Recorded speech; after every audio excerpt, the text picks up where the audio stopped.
Kita ke informasi lain, Saudara. Kapolres Metro Tangerang Kota Kombes Dwi Nugroho menyatakan sopir truk kontainer ugal-ugalan yang menabrak belasan kendaraan di Tangerang di bawah pengaruh narkoba. Polisi telah menggeledah truk dan menemukan narkoba jenis sabu.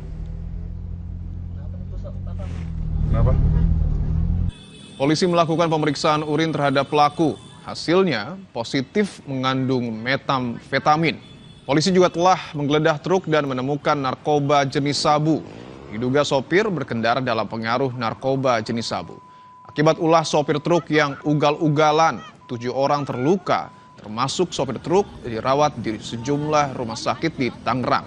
Sementara salah satu korban luka yang dirawat di Rumah Sakit Sari Asih Cipondo, kondisinya sudah membaik dan saat ini dalam penanganan dokter ahli tulang.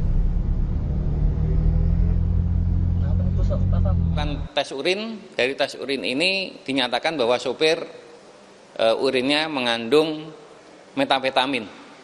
Ya, saat ini kita sedang kembangkan dan kita juga lakukan penggeledahan terhadap truknya dan kita temukan barang bukti yang lain juga terkait masalah narkoba. Jadi seperti itu. Untuk barang buktinya jenis apa Pak, kalau mungkin boleh disebut? Ya, jenis ini sabu ya.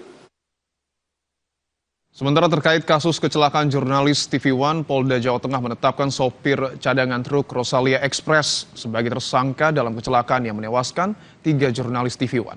Sopir diduga lalai saat mengemudi. Setelah melakukan pemeriksaan dan olah TKP di tol Pemalang kilometer 315, polisi menetapkan sopir truk Rosalia Express sebagai tersangka. Dari hasil penyidikan, sopir diduga lalai karena tidak melakukan pengereman hingga menabrak mobil jurnalis TV One. Polisi menyebut sopir mengaku sempat mengalami hilang kesadaran atau microslip hingga akhirnya tabrakan terjadi.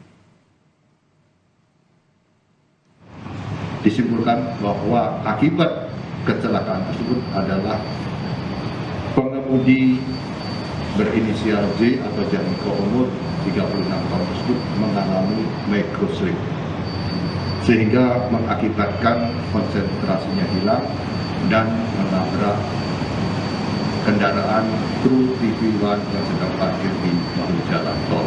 Bahwa kasus sudah dinaikkan menjadi penyidikan dan dilakukan penetapan tersangka. Selepas jeda, Kompas Siang akan kembali hadir dengan informasi diduga promosikan judi online. TikToker asal Sukabumi, Jawa Barat ditangkap polisi. Pasca penangkapan, kampung yang dijadikan lokasi live TikTok terlihat sepi.